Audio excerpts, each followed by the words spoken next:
Bonjour. Alors cette fois, je ne vais pas éteindre mon portable pour la simple raison que je l'ai oublié dans mon bureau. Vous voyez que l'homme est un animal perfectible. En psychanalyse, ça s'appelle un acte manqué réussi. Alors, je vais apporter un petit complément au cours de la semaine dernière, puisque certains d'entre vous m'ont écrit en me demandant des précisions. Je les en remercie d'ailleurs. Et on va évoquer l'affaire Go-Paquet. Vous savez, l'affaire Go-Paquet, c'est... qu'est-ce que je dis? Go-Toquet. Paquet ou Toquet? Tiens, j'ai tout à... Non, c'est Toquet. C'est bien Toquet. Bon. C'était un chef de poste à Fort Campbell, pas très loin du poste où René Maran était en place, sera en place plus tard, une vingtaine d'années plus tard. Et puis, il était accompagné d'un certain Fernand Go, commis aux affaires indigènes, affecté au même poste. Et donc, le 14 juillet 1903, je passe sur tous les détails, ils font exploser un prisonnier avec de la dynamite. Ça fait un scandale énorme qui remonte jusqu'à Paris, mais on décide que le procès aura lieu à Brazzaville, et là, ils ont droit à 5 ans de prison. Et d'ailleurs, les colons de Brazzaville s'étonnent qu'on ait fait tant d'histoires pour la mort d'un indigène. Alors, le journal des débats à Paris va lancer l'idée d'une enquête administrative, d'une enquête, et ça s'inscrit dans la longue série des enquêtes, des commissions d'enquête qui ont été lancées par le gouvernement chaque fois qu'il y avait des affaires. Et on décide de la confier à un personnage extraordinairement prestigieux, mais qu'on avait un petit peu oublié depuis quelques années, Pierre Savorgnan de Brazza. Et Pierre Savorgnan de Brazza, c'était l'homme qui avait, par ses explorations, en concurrence avec Stanley, au fond permis à la France de mettre le pied dans les territoires du Congo. Savorgnan inspecte, fait son travail d'inspection, il est accompagné de son épouse, il fait son rapport, mais au bout de 5 mois, fatigué, il meurt. Ça fait sensation dans tout le pays, c'est un grand événement. Et son rapport ne sera pas publié, car c'était un rapport absolument accablant sur les pratiques de l'administration française au Congo. Et c'est très tardivement que Catherine Kokrivydrovitch, dont vous commencez à connaître le nom, puisque c'est une historienne pionnière de l'histoire de l'Afrique que je cite souvent, va découvrir ce document quelque part dans une archive et va le publier aux éditions du Passager clandestin. Et là, on découvre la réalité du rapport. Alors, l'un de vous m'a envoyé des photographies tirées de l'illustration. L'illustration, c'était le Paris Match de l'époque, qui publiait des cartes très précises. On pouvait suivre attentivement à quel endroit se situait l'événement. Voilà Fort Campbell. Et puis voilà, voici Fort Sibut, Krébedje, vous vous souvenez peut-être, si vous avez assisté au cours de la semaine dernière. C'est là que René Maran, le gagnant du prix Goncourt en 1921 avec son roman Nègre, était en poste, et c'est de Fort Sibut, vous vous souvenez aussi, que Fort Maran écrivait à Barès pour lui dire à quel point il était absolument exaspéré par toutes les horreurs qu'il était obligé de faire en tant qu'administrateur français dans le secteur. Voici Savorgnan de Brazza, à 2 époques de sa vie, retour de ses premières expéditions. Il est encore jeune, c'est un héros national, et puis le voici à droite, alors qu'il s'apprête à partir pour sa mission finale au Congo. Et on a comme ça, toujours grâce à ces photos d'illustration que m'a envoyé l'un de vous, quelques images. Là, par exemple, les chefs noirs assis sur le sol en demi-cercle. J'ai un peu peine à imaginer qu'il s'agisse de chefs noirs. Enfin, les discussions avec les chefs se passaient quand même avec un protocole autrement plus élaboré, mais bon. Discutent l'impôt, l'amende, comme ils disent. auxquels ils sont astreints.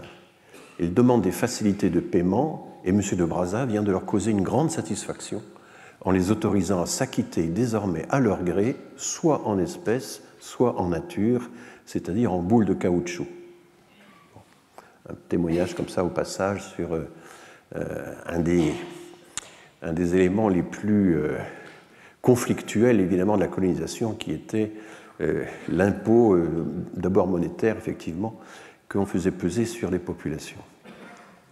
Je vais maintenant passer au cœur de mon... Alors je voulais d'abord m'excuser auprès de vous parce que sur le site du Collège de France ou même sur les affiches sont annoncés des plans, des contenus que je ne respecte pas, je ne suis pas là.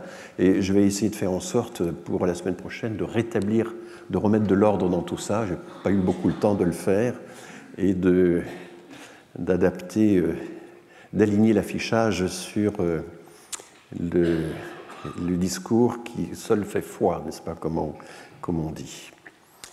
J'avais déjà abordé la question de l'esclavage le 4 décembre 2020 dans ma série sur les politiques d'immigration de par le monde, mais j'ai pas mal repris la question et c'est de cela que nous allons essentiellement parler aujourd'hui. Alors, c'est un cas de migration forcée, l'esclavage, évidemment un cas extrême de migration forcée. Comment définir l'esclavage? Il y a toute une littérature sur les définitions possibles de l'esclavage. C'est une question qui est abordée notamment dans le très grand livre collectif qui a été publié l'an dernier sur les mondes de l'esclavage. Je vous donnerai la référence tout à l'heure. Et le coordinateur du livre aborde cette question. Il y a des définitions très juridiques. L'esclave est propriété de son maître. Il y a un lien de propriété. Et du coup, l'esclave, et ceci n'est pas faux, enfin, c'est un bien privé. Ce n'est pas un bien public, c'est un bien privé. Il peut y avoir des esclaves attachés à des administrations, comme c'était le cas dans la Grèce antique, mais enfin, fondamentalement, le rapport d'esclavage est un rapport privé entre le maître et l'esclave.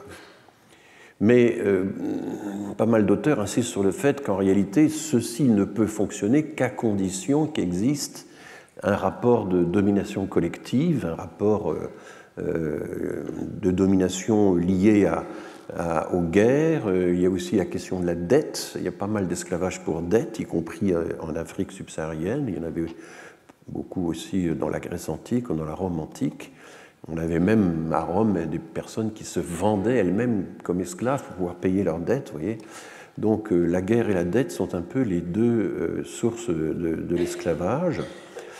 Et il y a une discussion chez les linguistes pour savoir si le mot latin servus est lié à servare, c'est-à-dire sauver quelqu'un, c'est-à-dire au lieu de tuer le captif, on lui laisse la vie pour en faire un esclave.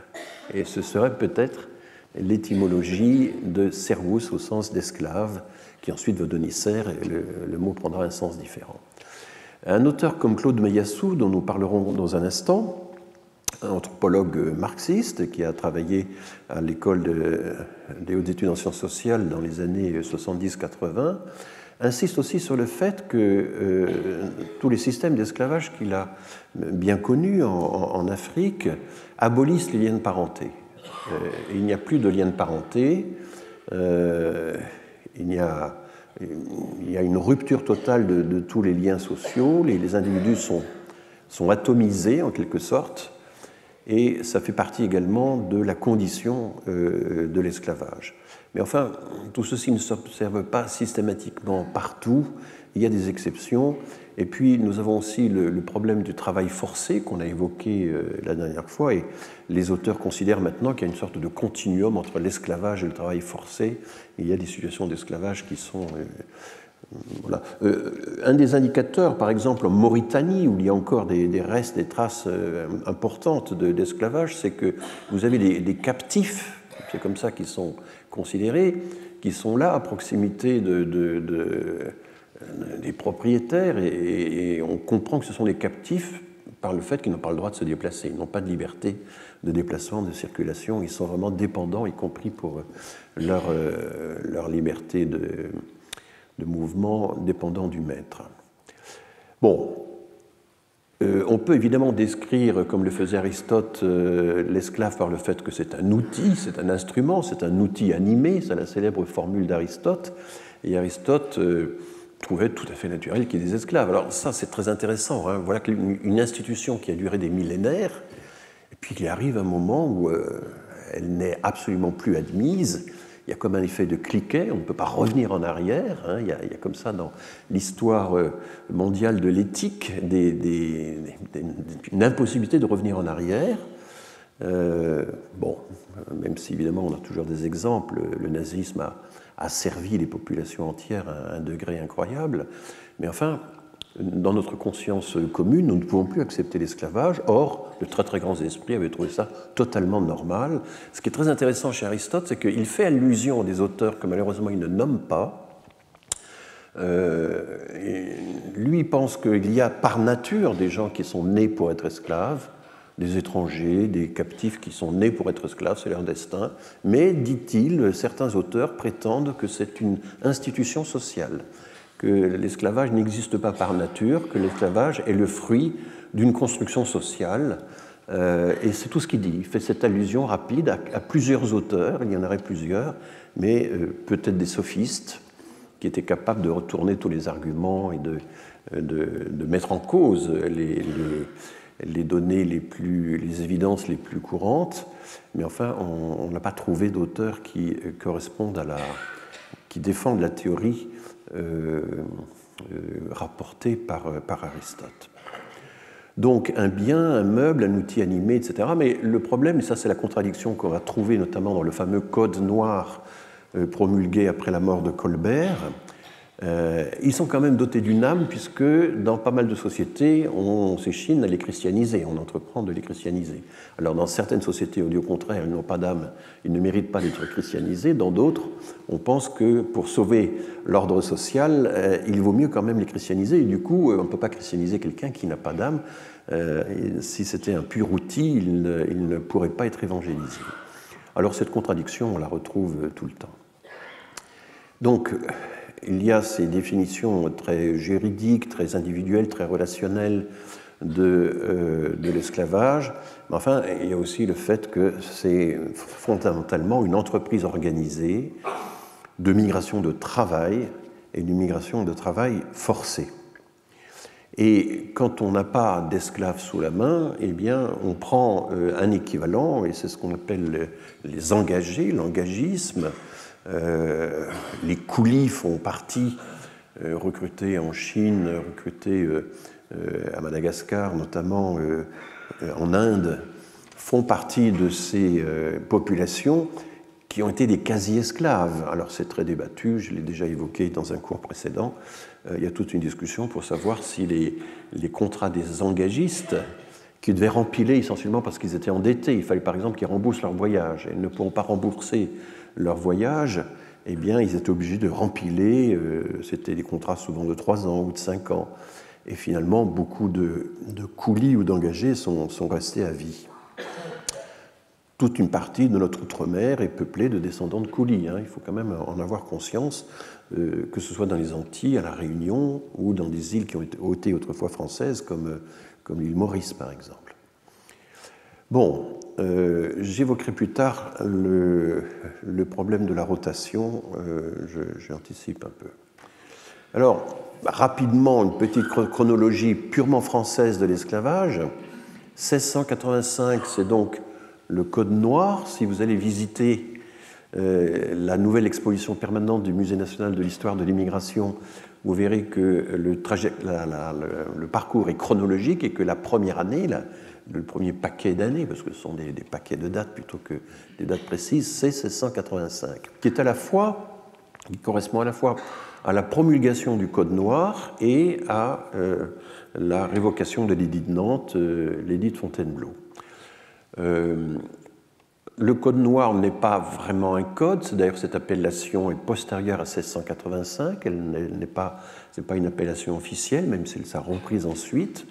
Ce n'est pas non plus Colbert qui l'a édicté, parce que Colbert est déjà mort en 1685, mais c'est quand même lui qui l'a conçu, et l'idée c'est d'essayer de fixer quelques règles au maître pour qu'ils n'abusent pas trop de leur pouvoir sur les esclaves.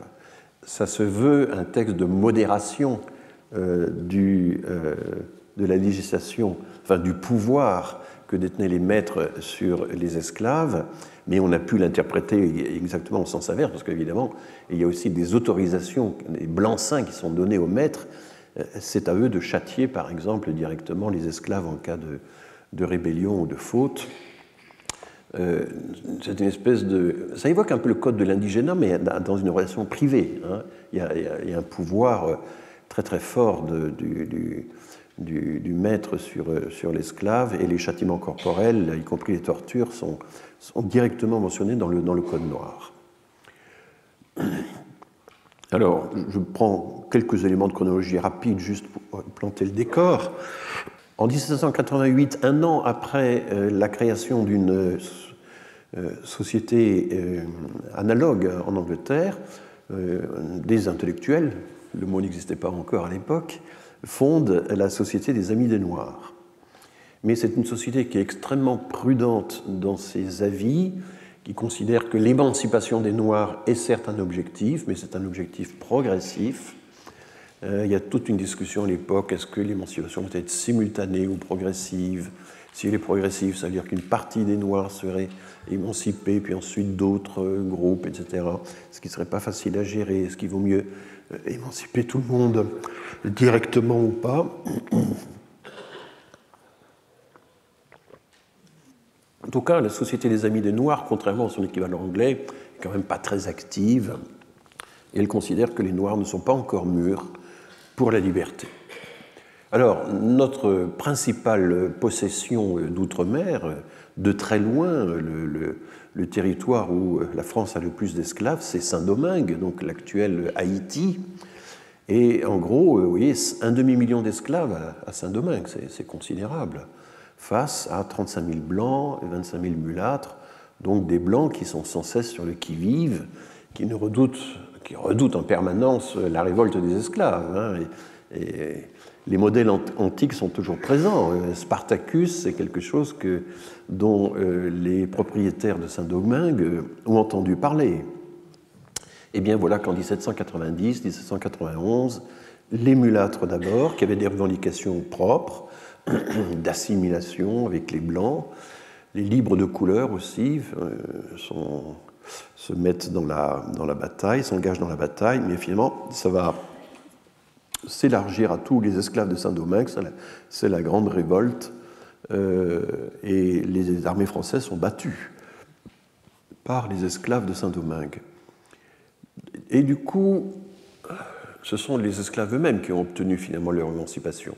Il y a, au fond, 3 ressorts qui vont agir simultanément pour amener la Convention à abolir l'esclavage à l'unanimité.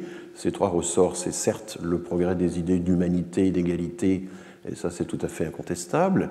Il y a la pression de l'Angleterre qui est très forte également, puisque l'Angleterre a promis ou a commencé à promettre la libération des esclaves dans les îles voisines des Antilles, et donc la France craint une contagion et préférerait la devancer plutôt que de la subir. Et puis, il y a la révolte des esclaves eux-mêmes, qui est quand même le premier ressort qui va pousser la Convention à accepter d'accorder l'émancipation. En 1802, Bonaparte, premier consul, rétablit l'esclavage et il envoie des troupes pour mater les populations rebelles.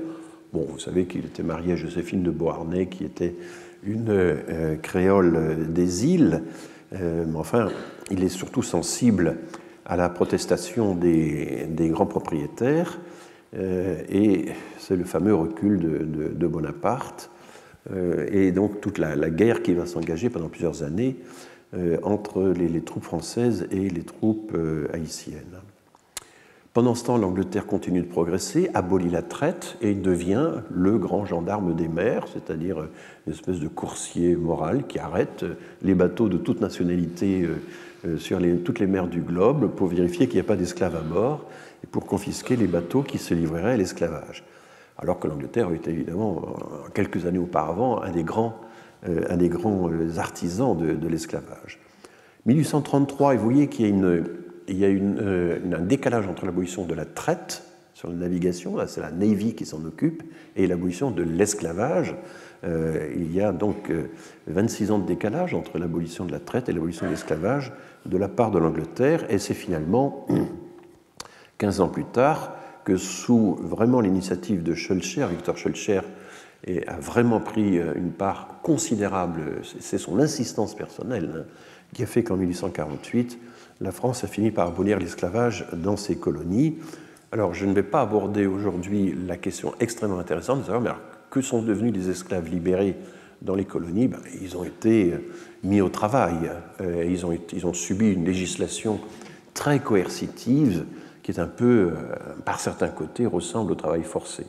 Donc là, il va y avoir une très grande déception de la part pour les populations émancipées en 1848 parce que les propriétaires ne savent que faire, enfin, n'ont absolument besoin du travail des anciens esclaves, et c'est un autre statut qui va leur être infligé, en même temps que l'on va faire venir des engagés, des indentured workers, comme disent les Anglais, pour poursuivre l'exploitation de la colonie. Voilà. Alors, je vais vous rappeler, parce que je trouve que cet aspect des données est intéressant, les premiers chercheurs, les grands pionniers qui ont réussi à quantifier l'ampleur de la traite transatlantique, ce sont des chercheurs américains ou canadiens. Et le premier, c'est Philip Curtin, qui était professeur à la Johns Hopkins University et qui, en 1969, publie un maître-livre, La traite des esclaves, la traite atlantique des esclaves, un recensement. Et sa méthode, c'est de fouiller les archives des ports d'entrée dans toutes les Amériques, pas seulement l'Amérique du Nord, mais également les pays d'Amérique du Sud. Et en effet, c'est les voyages, comme on dit en anglais on utilise le mot voyage pour dire les traversées de ces bateaux spécialisés. Ces voyages font l'objet dans les ports, dans les compagnies de navigation, de tout un archivage, de toute une statistique extrêmement précise. Et il arrive à un résultat qui est le suivant, donc 9,6 millions d'Africains ont été transportés aux Amériques. Alors les Américains utilisent le mot exports. Exports, c'est les exportations d'esclaves. C'est un mot qu'ils utilisent couramment, qui en français, évidemment, serait assez malheureux. Donc 9,6 millions d'Africains ont été arrachés à leur continent d'origine pour être transportés aux Amériques. Curtin est prudent, c'est peut-être 11 millions. Il y a des pays où l'archivage des voyages n'est pas très bien fait. Par exemple, tout ce qui passe du Portugal au Brésil, ça n'est pas documenté de façon aussi précise que ce qui se passe pour l'Amérique du Nord ou le Canada. Et donc là, on doit faire des estimations. Mais enfin, Curtin est très très fort dans l'art des estimations. Il va être... Alors il faut voir qu'avant Curtin, les chiffres les plus divers circulaient. Certains disaient qu'il y a eu 4 millions d'esclaves vers les Amériques, d'autres disaient 100 millions, enfin c'était complètement dispersé. Il est le premier vraiment qui fixe un ordre de grandeur, et cet ordre de grandeur, il sera finalement, après toutes les recherches suivantes, il sera respecté. On va varier un petit peu autour de cet ordre de grandeur, mais pas énormément finalement, par rapport à tout le travail considérable de compilation qu'il a mené, avec les moyens de l'époque.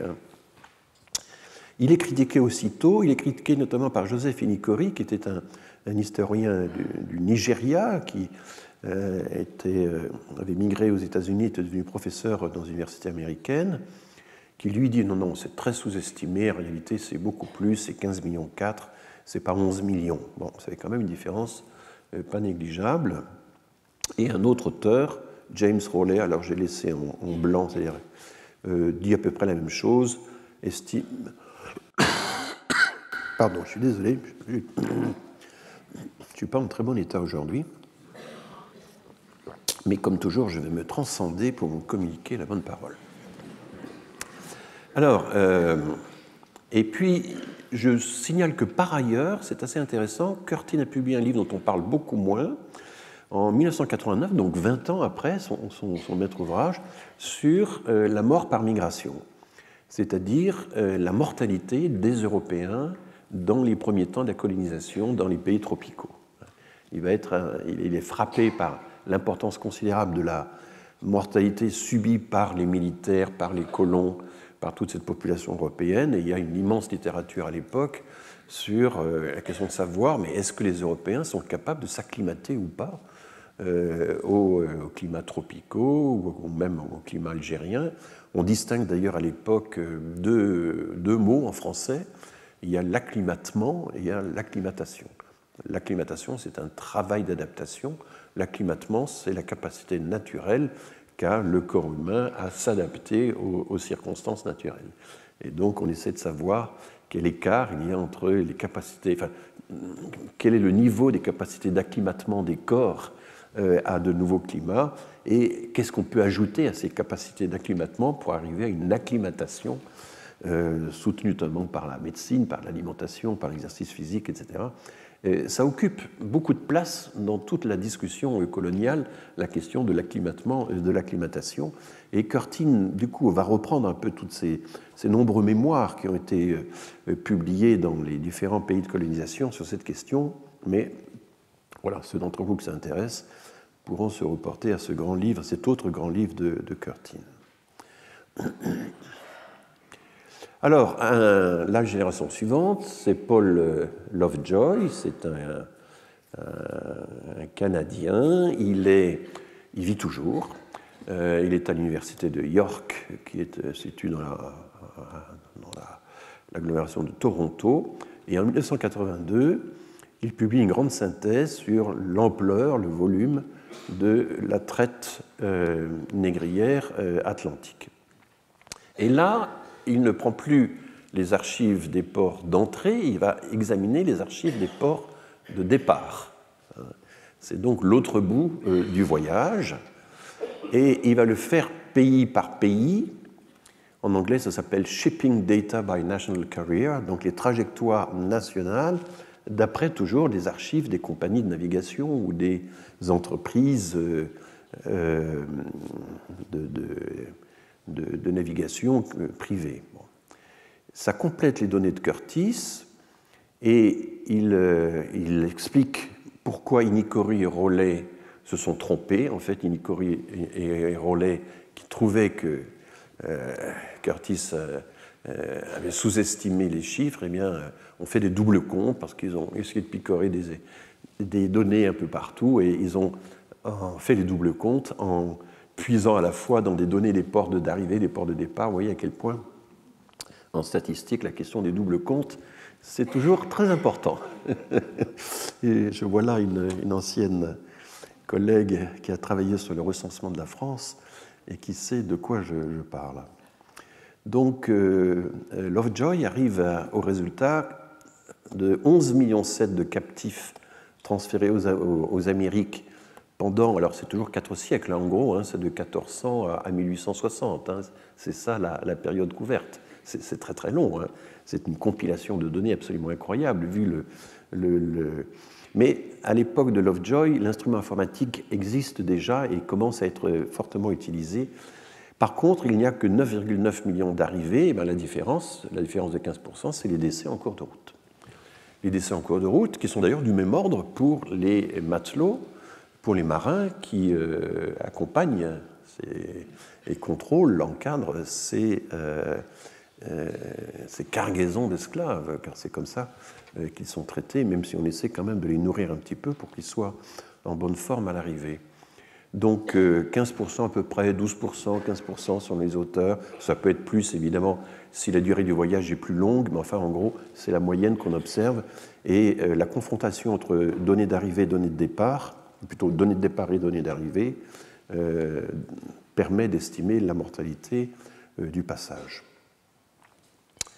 Et puis, plus tardivement, et ceci vous pouvez le consulter sur Internet, eh bien, David Eltis a encore repris les données concernant tous les navires négriers et a constitué une grande base de données Slaves Voyage, je ne sais plus comment on prononce voyage en anglais, ça ne doit pas être voyage, mais voyages, quelque chose comme ça. Et c'est la grande base de données de la traite transatlantique. Et là, vous voyez, de 1514 à 1866, il y a quasiment 35 000 traversées de l'Atlantique qui ont été répertoriées dans cette base de données. Donc c'est une base avec 35 000 lignes. Hein. Et puis en colonne, un bon nombre de variables. Les données d'âge, quand on en a, très peu, c'est des estimations. Les données d'origine ethnique, on en a parfois, on va en parler.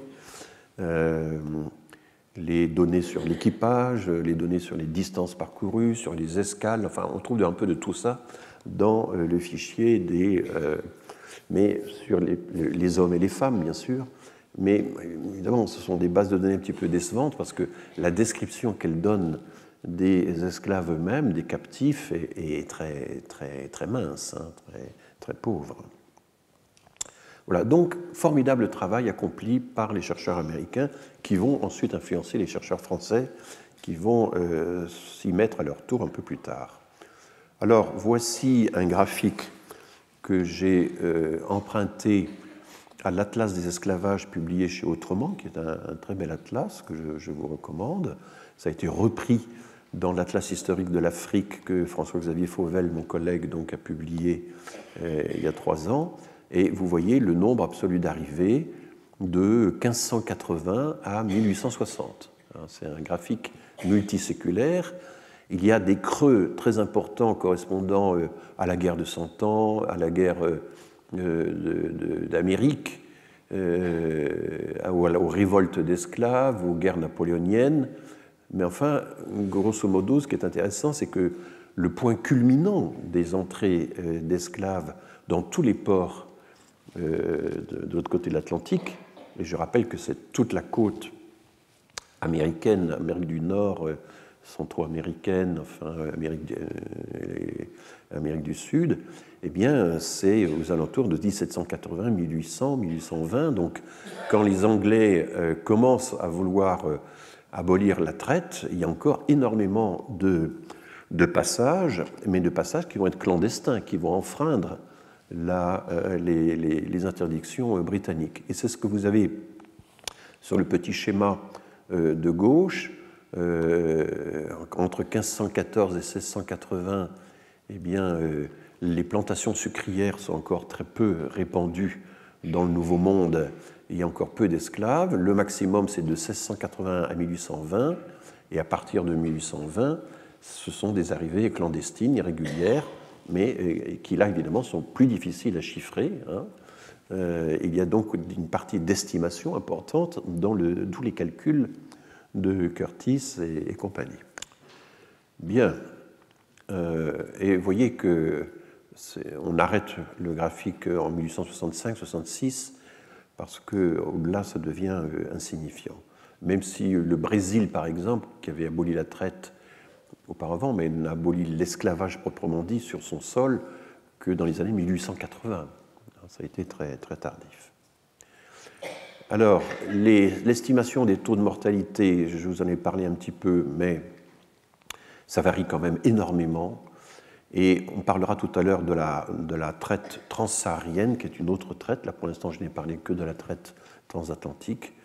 On estime que la mortalité variait de 7% à 20% selon les périodes, selon la durée du voyage, que s'agissant de la traite transatlantique, la traversée du Sahara, c'est plus meurtrier encore, en moyenne, puisque ça consistait à traverser le Sahara fondamentalement à pied, parfois même en portant des charges, en étant très peu nourri.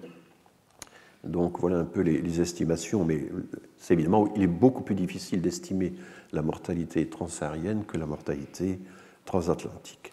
Alors, essayons de prendre une vue d'ensemble, et j'ai emprunté ces données à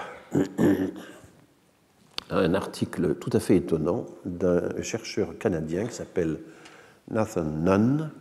C'est un chercheur canadien qui, à la suite du très grand article que je cite là, est devenu professeur à Harvard. Et qu'a-t-il fait? Il a repris tous les grands auteurs que je viens de vous citer, tous les pionniers, il a repris le fichier des bases de données existantes et il a essayé d'identifier les pays d'origine. Alors, il utilise la liste des pays d'origine actuels, avec les frontières actuelles, mais comment s'y prend-il pour essayer d'estimer les origines? Eh bien, il prend destination par destination et il trouve tout un échantillon de voyages dans lesquels il y a des informations sur les appartenances ethniques. Il y a des informations sur l'appartenance ethnique parce que beaucoup de groupes africains avaient par exemple des scarifications ou avaient des surnoms qui étaient liés à certains groupes ethniques. Et ceci est consigné dans toute une série de documents, nous allons voir lesquels. Et donc, par une série d'extrapolations à partir de ces sondages, Nunn arrive à quelque chose d'assez vraisemblable qui recoupe assez bien les données qualitatives dont on pouvait disposer jusque-là. Et il utilise une carte de correspondance entre les groupes ethniques et les pays actuels, parce que George Peter Murdoch, qui était un ethnologue américain basé à... alors tout à coup j'ai oublié, mais enfin quelqu'un avec qui Lévi-Strauss a été très en rapport, qui a essayé de faire des analyses quantitatives un peu systématiques des populations ethnographiées à travers le monde entier. George Murdoch avait établi toute une carte de l'Afrique en essayant de localiser plus ou moins les ethnies. Et cette localisation des ethnies, on arrive à la faire correspondre à la carte actuelle des pays africains.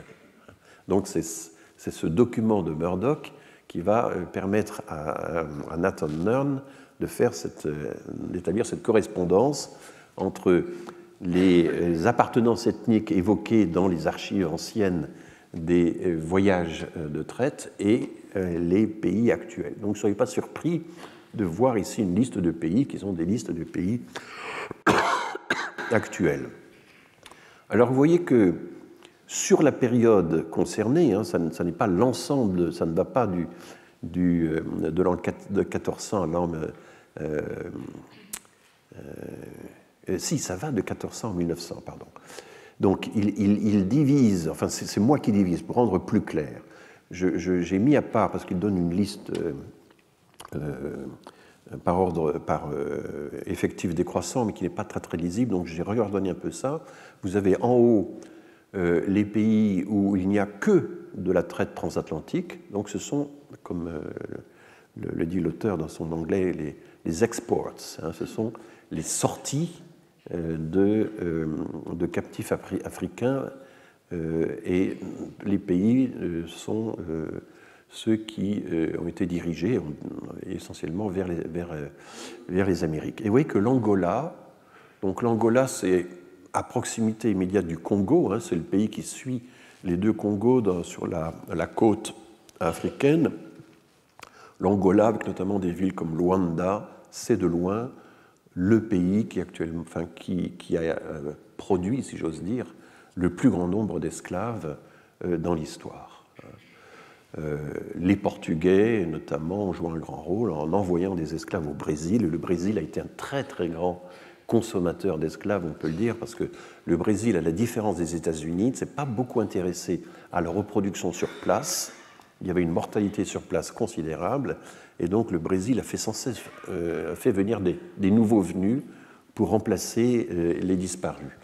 Et alors qu'aux États-Unis, très tôt, il va y avoir l'idée que, certes, ça coûte un peu d'argent de devoir nourrir, loger, etc., des familles, mais quand même, au total, quand on fait bien les comptes, c'est quand même plus intéressant d'avoir une reproduction familiale sur place que de sans cesse faire venir des nouveaux venus pour remplacer la mortalité juvénile. Et donc, l'Angola et le Congo sont très liés, ont un poids formidable. 3,5 millions, plus de 3,5 millions de personnes, de captifs qui sont venus des populations qui correspondent actuellement aux frontières de l'Angola. Et vous voyez comment ça se distribue. Alors il y a des pays qui arrache, enfin, qui expédie les esclaves dans plusieurs destinations. C'était le cas du Nigeria, qui a pratiqué la traite transsaharienne, mais également un petit peu la traite vers la mer Rouge. Et la mer Rouge, ça va ensuite vers les pays du Golfe, vers l'Inde, vers des pays comme le Pakistan, vers la Mésopotamie de façon générale aussi. Le Mali et le Sénégal sont donc, par leur position, ce n'est pas très surprenant, engagés dans la traite transatlantique sur la côte, mais également vers l'intérieur des terres dans la traite transsaharienne. Et puis évidemment, du côté de la Corne de l'Afrique de l'Est, ce n'est pas surprenant non plus, des pays comme l'Éthiopie, le Soudan, le Tchad subissent une double traite vers le Sahara d'une part, vers la mer Rouge de l'autre. Alors la traite qui traverse le Sahara, elle arrive dans les pays du Maghreb, mais elle peut aussi aller, pour une part, dans des pays de l'Empire ottoman qui sont au nord de la Méditerranée. Et puis, vous avez en bas la traite mixte Atlantique et océan Indien, la Tanzanie étant essentiellement dirigée vers l'océan Indien, qui apparaissent assez bien. Je crois que ce schéma est assez clair sur... voilà. Alors, la méthodologie de Nathan Nunn est d'une éblouissante d'astuces, d'art de l'extrapolation. Enfin, elle est très convaincante. Et ce que fait sans cesse Nunn, c'est essayer de vérifier si les résultats de ces estimations chiffrées correspondent à l'ethnographie, correspondent à l'histoire qualitative qu'on a pu trouver. Il fait cette vérification très régulièrement et en gros, ça marche. Enfin, il n'y a pas de grande surprise. Bien. Alors, qu'est-ce qu'ils venaient faire, tous ces esclaves? Ils travaillaient de force. Dans quel domaine? Eh bien, c'est d'abord le sucre. Comme le disait Voltaire, c'est essentiellement pour qu'on puisse sucrer notre café que toute cette histoire a été organisée. C'est confondant quand on y pense.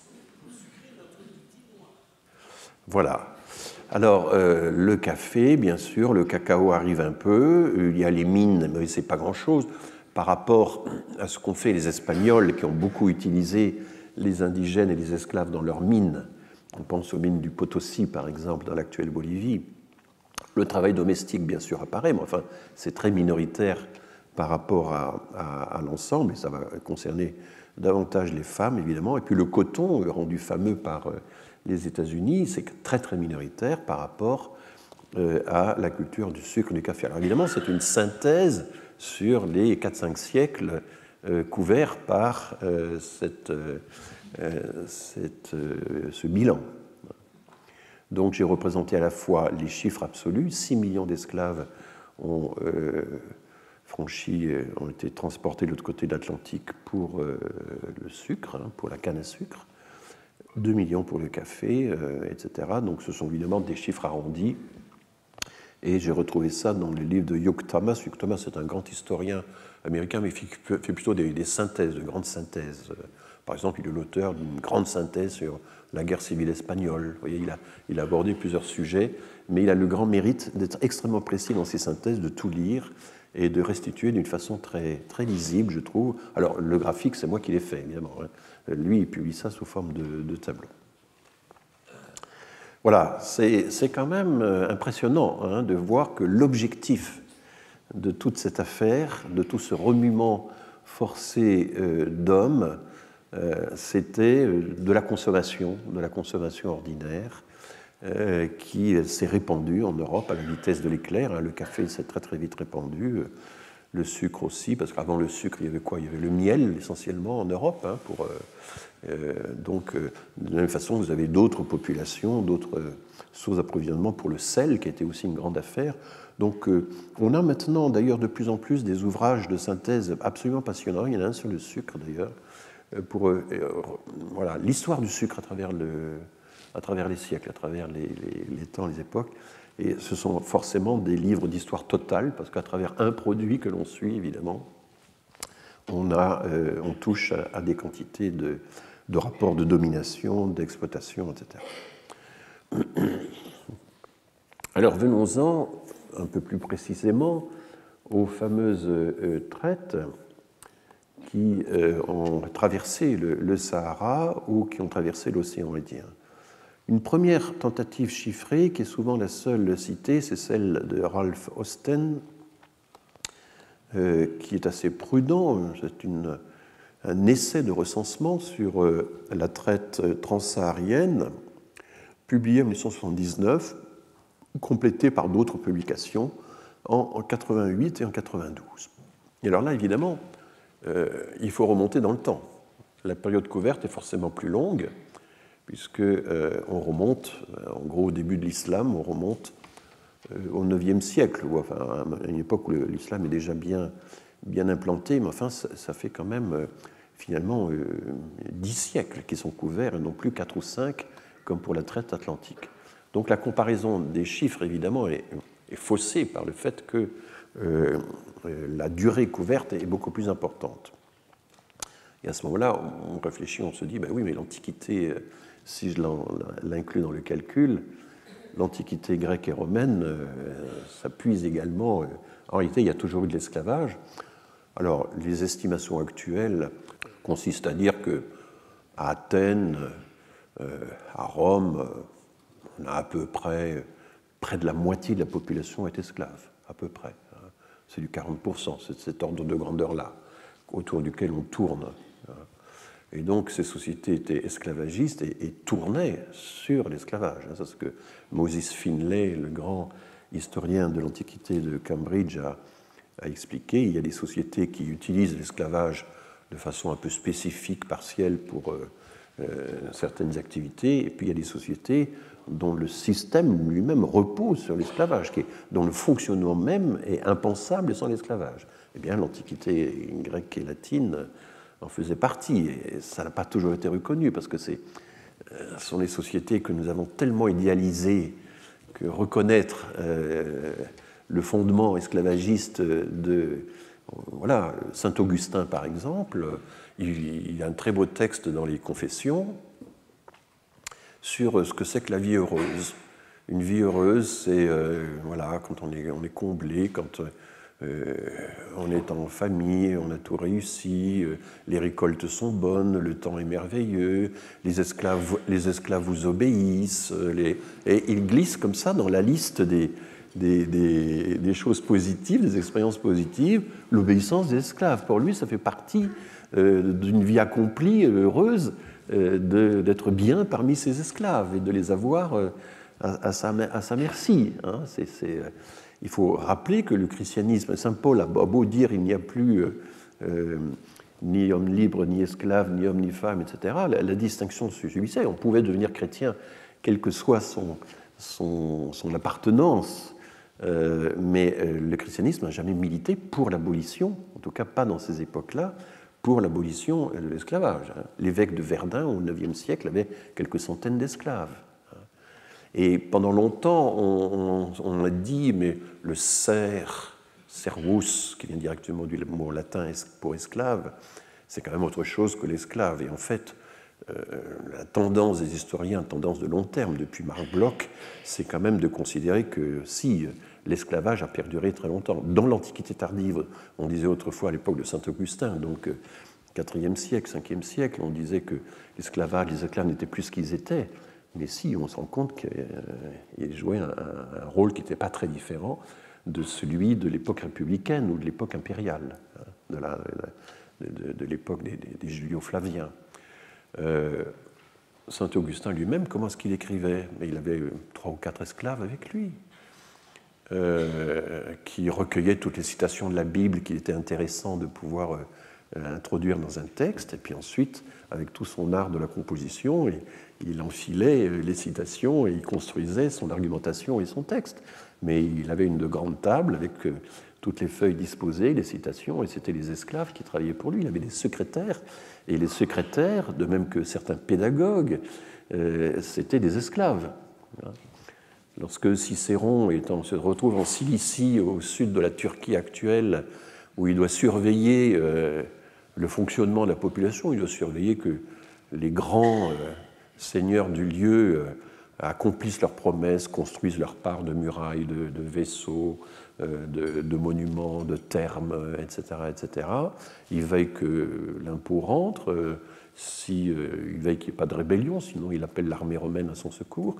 Il a très peu de gens avec lui, il a 2 ou 3 esclaves qui font les comptes, qui sont souvent des esclaves grecs ou dalmates, et c'est comme ça qu'il travaille. Donc ça faisait partie du fonctionnement ordinaire de l'administration. Je rappelle que l'administration romaine, à son apogée, sous Trajan, la plus grande, l'étendue maximale qu'a eu l'Empire romain de la Grande-Bretagne à la Géorgie, du Maroc au Danube, il y avait 1000 fonctionnaires, pas plus, pour tenir tout ça.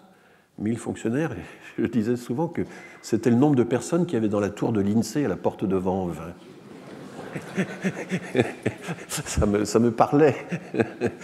Donc, c'était l'indirect rule, comme diront les Anglais plus tard. On laissait toutes ces sociétés s'administrer elles-mêmes, et les élites étaient très impressionnées par le modèle romain, essayaient de l'imiter, mais enfin, elles s'administraient elles-mêmes, et Rome veillait simplement à ce qu'il n'y ait pas d'écart, à ce que les impôts rentrent, à ce que les promesses des évergètes, comme on disait, c'est-à-dire les hommes qui accomplissaient des travaux d'intérêt public, soient réellement tenus. Voilà, alors je digresse un peu, mais il faut bien voir à quel point tout ceci était... les esclaves faisaient partie de ces intermédiaires sans lesquels ces grandes sociétés, et même ces grands empires, ne pouvaient pas fonctionner. Bien, on a des estimations qui sont quand même très très variables pour, je reviens donc à la traite transsaharienne, puisque Austin estime qu'il y avait à peu près 12 millions d'esclaves qui franchissaient, qui venaient de l'Afrique subsaharienne, qui franchissaient le Sahara pour se retrouver en Méditerranée, et ceci du 9e au 19e siècle, hein, c'est ça son laps de temps. Mais d'autres auteurs, comme John Wright, ramènent ce chiffre à 5 ou 6 millions. Ça fait quand même une grande différence. Hein. Alors évidemment, on n'a pas là des archives portuaires, on n'a pas des contrats de traversée, etc., de sociétés maritimes. On n'est pas du tout dans le même degré de fidélité, de précision des archives. Alors, comment fait-on ? Eh bien, il y avait des observateurs, notamment britanniques, qui étaient postés dans certaines oasis, dans certains lieux de passage, sur les routes caravanières, qui ont laissé des rapports avec des estimations chiffrées.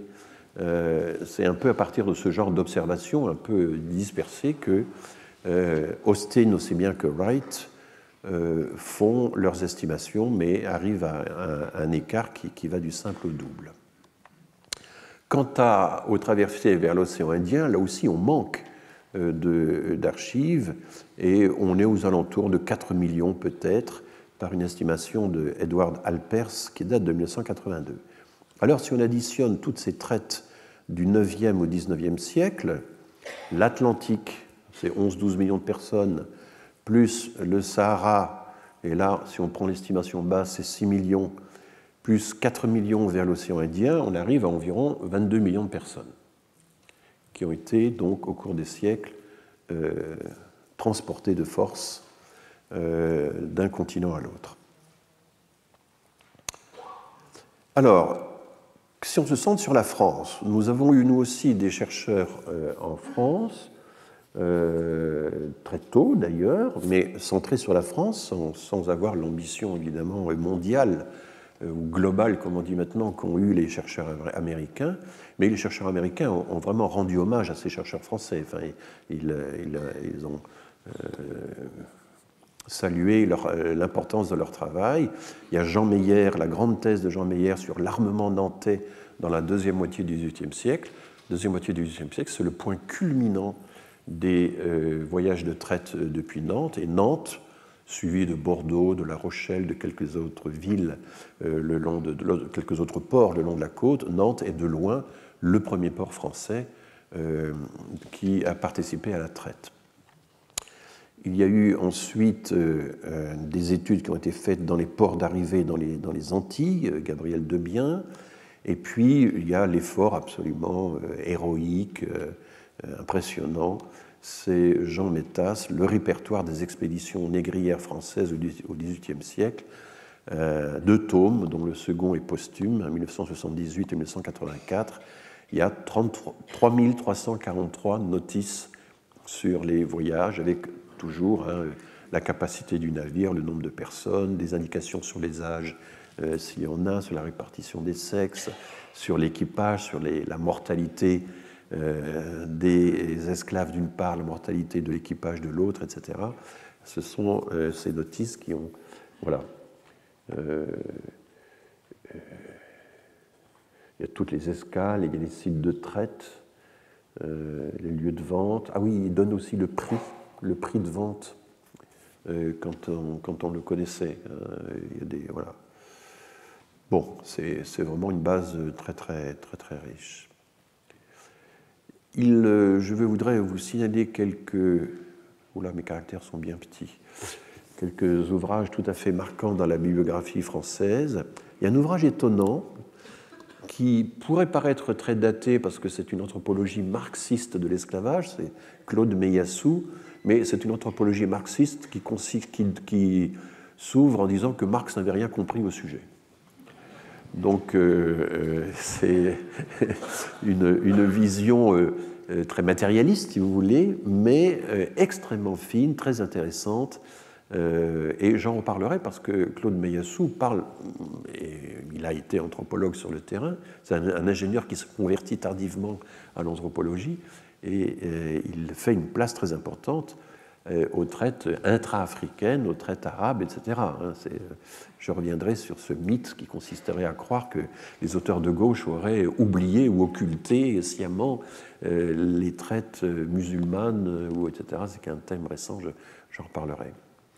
Il y a d'autres auteurs qui n'ont pas du tout une approche marxiste, mais bon, Olivier Pétré-Grenouillot, qui dans une partie de sa carrière a signé Pétré-Grenouillot, dans une autre partie Grenouillot simplement. Donc c'est un historien qui a beaucoup produit sur la question des traites négrières, qui a essayé d'avoir une vision très générale mondiale de l'ensemble des traites, en reprenant tous les travaux existants.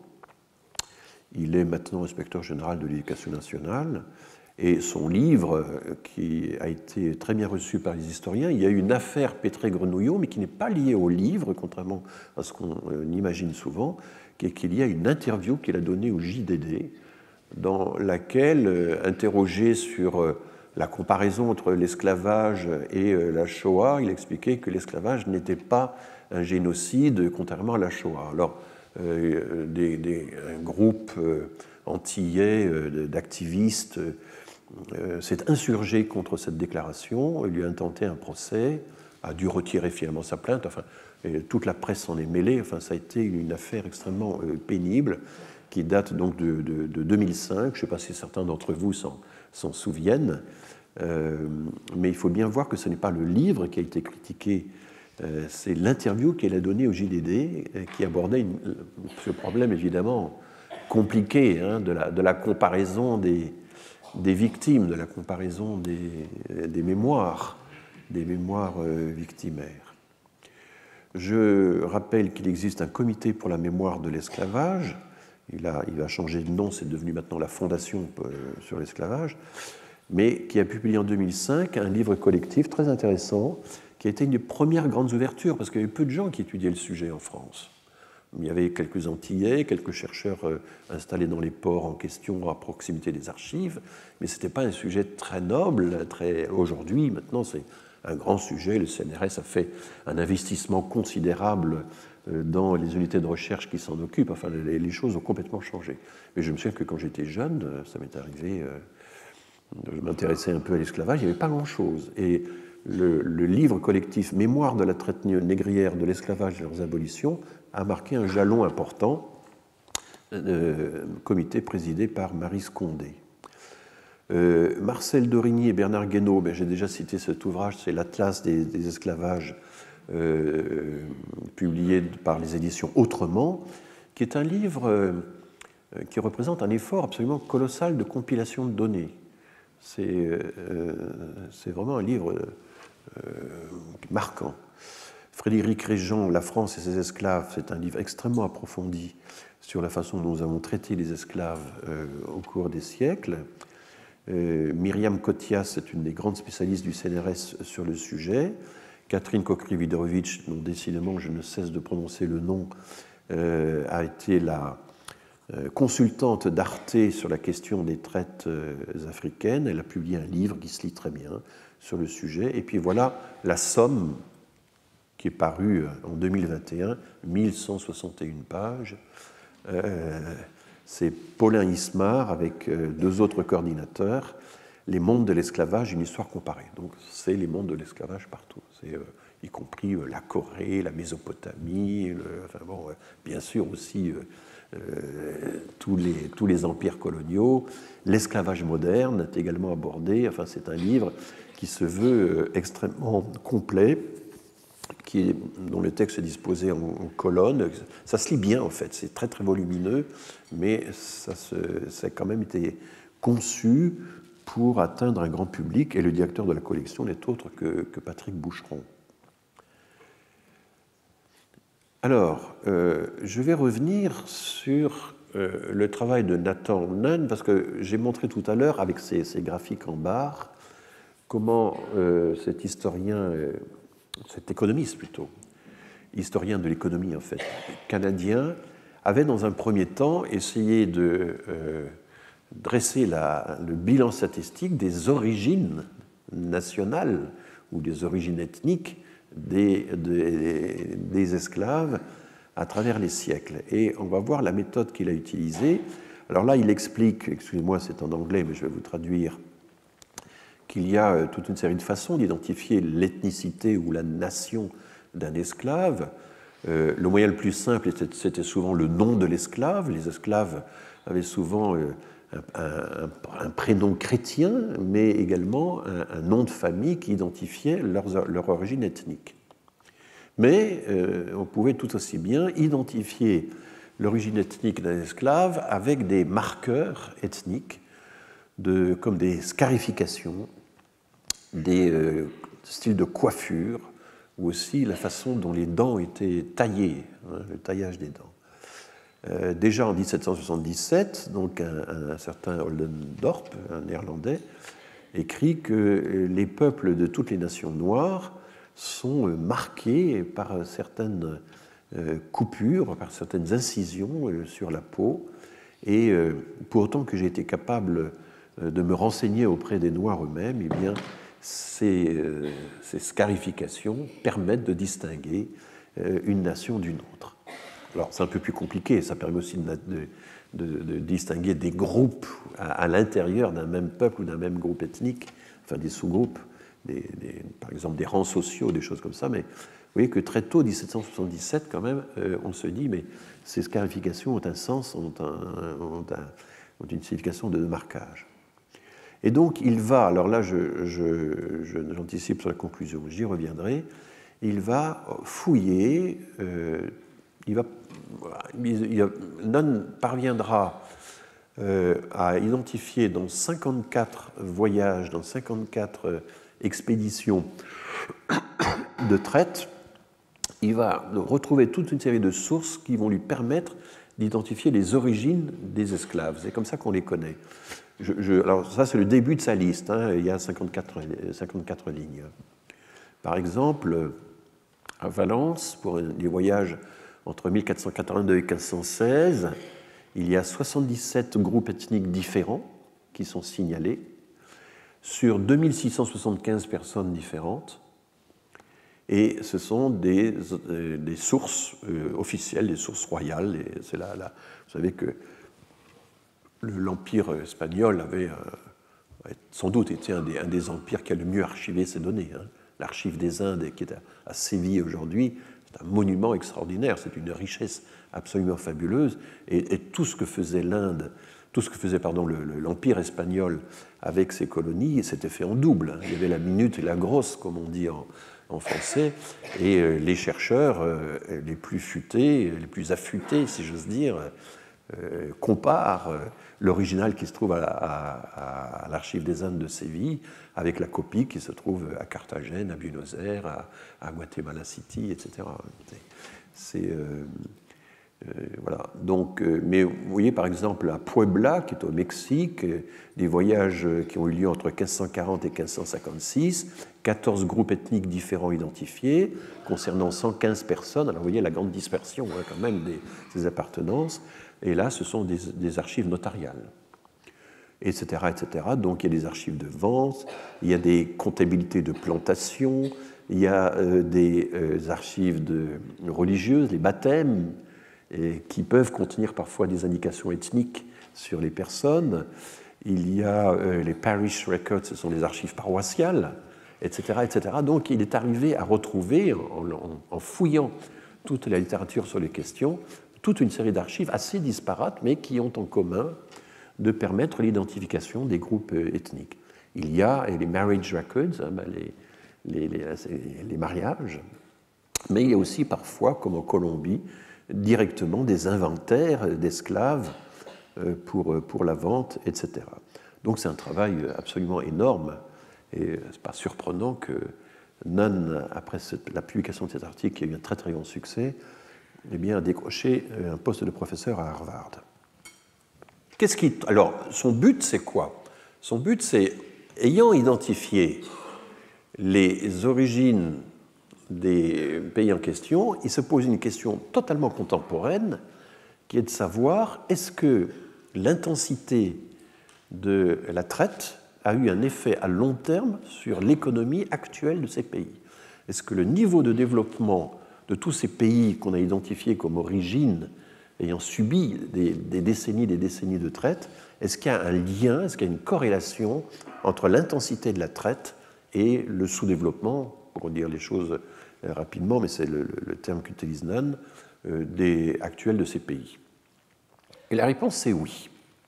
La réponse est que il fait un graphique et il y a vraiment une diagonale, un nuage très très tiré sur une diagonale qui montre que oui, plus un pays a subi la traite, plus il est en situation économique difficile actuellement. Alors actuellement, c'est les années 80, 1980.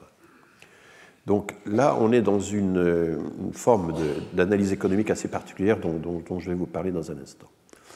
Mais il essaie de comprendre quel est le mécanisme de causalité, par quelle voie ça passe. Parce que c'est bien beau d'avoir une causalité comme ça générale entre un phénomène comme l'intensité de la traite pendant des siècles et puis une réalité économique aujourd'hui, une hiérarchie économique aujourd'hui, mais quels sont exactement les mécanismes de causalité, quel est l'enchaînement des causes qui permet de relier la cause et l'effet? Et ça, c'est une question qu'on ne se pose pas toujours en économie et qu'il fait. Eh bien, d'abord, et il observe, et ça c'est une observation extrêmement intéressante, que les peuples qui ont le plus pratiqué la traite, c'était aussi, à l'origine, les peuples les plus prospères. Il fallait avoir un certain niveau de prospérité pour organiser une traite. Et on verra, en revenant sur le travail de Claude Meillassoux, que quand les traites se développent, il y a une division du travail entre un système marchand, un système guerrier qui va organiser les raids, les razzias, etc. Ça va favoriser la construction de hiérarchies de groupes militaires qui vont se spécialiser dans la traite. Mais en même temps, ça va aussi, parce que tout ceci c'est pour satisfaire la demande européenne, ça va aussi développer le commerce et les relations commerciales avec l'étranger. Donc au début, pour avoir les moyens de pratiquer la traite, il faut bien voir que les raids parfois se faisaient à 1000 km de chez soi. Ce n'était pas simplement des raids chez les voisins immédiats, ça allait parfois très très loin. Eh bien, c'était les régions les plus prospères et pas les plus pauvres qui ont le plus pratiqué la traite. Mais ceci à l'origine. Mais à mesure, c'est de la deuxième conclusion de Nunn, je ne vais pas entrer dans tout le détail de son raisonnement, mais enfin moi je l'ai trouvé assez convaincant, à mesure que la traite s'intensifie, elle ne va pas s'intensifier partout au même degré, mais à mesure qu'elle s'intensifie, eh bien, les populations s'appauvrissent. Et elles s'appauvrissent pour des raisons qui sont sociales. Et vous voyez que c'est un économiste qui est très très attentif aux aspects sociaux du phénomène. Parce que la traite quelqu'un vient de tomber, là. Non, ça va, la personne se relève. Alors, là, on retrouve un thème qui est cher aux économistes, qui est l'importance du lien de confiance, du lien social dans une société. L'esclavagisme, la traite, ça dissout le lien social. Ça rend les communautés méfiantes les unes envers les autres. Ça affaiblit les structures politiques. Ça empêche la constitution, poursuit Nunn, la constitution de groupes ethniques de grande taille. Finalement, c'est défavorable à la création d'institutions solides, voire d'institutions étatiques. Voilà un peu le raisonnement. Et finalement, il y a une perte de confiance. Et d'ailleurs, dans un article ultérieur, pas celui que je suis en train de commenter, mais un autre, il va prendre des enquêtes actuellement sur le degré de confiance qui existe au sein des populations africaines des différents pays et montrer que les grands écarts sur ces enquêtes sont menées également en Europe, dans tous les pays du monde. Est-ce que vous pensez qu'on peut faire confiance à des inconnus ou qu'il faut plutôt se méfier, voilà, à qui faites-vous confiance, etc. Eh bien, il montre là aussi, par la même technique, que les pays qui ont le plus subi une colonisation d'extraction, d'exploitation avec un esclavagisme intense sont les pays qui aujourd'hui ont les niveaux de confiance les plus faibles. C'est assez étonnant d'avoir des corrélations comme ça à longue distance, mais l'idée c'est que c'est le lien social, c'est quelque chose qui se constitue durablement, et notamment ça passe par ce qu'ils appellent des institutions. Alors c'est un sens assez large de la notion d'institution. L'idée c'est que, vous savez que la théorie du capital humain nous dit qu'une société est productive, prospère, s'il y a un niveau d'éducation très élevé, etc. Mais cette école économique-là, et c'est une école qui a commencé au XXe siècle, au début du XXe siècle, qui avait un peu disparu et qui a ressurgi il y a une vingtaine d'années, dit que, en réalité, une société doit beaucoup de sa prospérité au fait qu'elle a une certaine sécurité, qu'elle a des institutions solides, qu'on n'est pas en proie à la corruption, par exemple, que lorsqu'on place son argent en banque, il n'y a aucun risque que le dictateur local fasse un raid dans la banque et rafle vos économies, comme ça existe dans certains pays. Et donc, voilà tout ce que... Et là, on est dans l'école d'Aaron. Alors, comment les Américains prononcent-ils ça? En turc, ce serait Acemoglu, n'est-ce pas? Parce que je m'adresse à Özge Biner, mon chargé ingénieur de recherche auprès de ma chère, qui est d'origine turque et qui, elle, sait prononcer, je pense que c'est Acemoglu, quelque chose comme ça, qui est professeur à MIT, qui est un des économistes mondiaux qui publie le plus. Il se trouve dans les 10 premiers publiants mondiaux. Bon, ce n'est pas pour ça qu'il aura le prix Nobel, parce que le prix Nobel n'est pas nécessairement accordé à ceux qui publient le plus, sachez-le.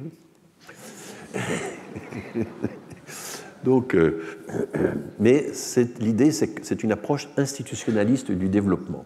C'est-à-dire que ce qui fait qu'un pays est plus développé, c'est le fait qu'il ait réussi à constituer au cours de l'histoire des institutions qui sont inclusives, qui sont intégratrices. Par exemple, il y a des droits de propriété stables, reconnus. La propriété est garantie. Il y a beaucoup de pays où ce n'est pas le cas.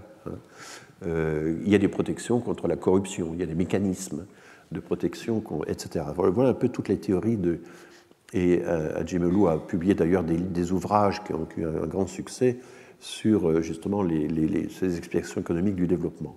Il a, avec deux collaborateurs, Acemoglu, il a publié en 2001 un article qui s'appelle « Les origines coloniales du développement comparé, une recherche empirique ».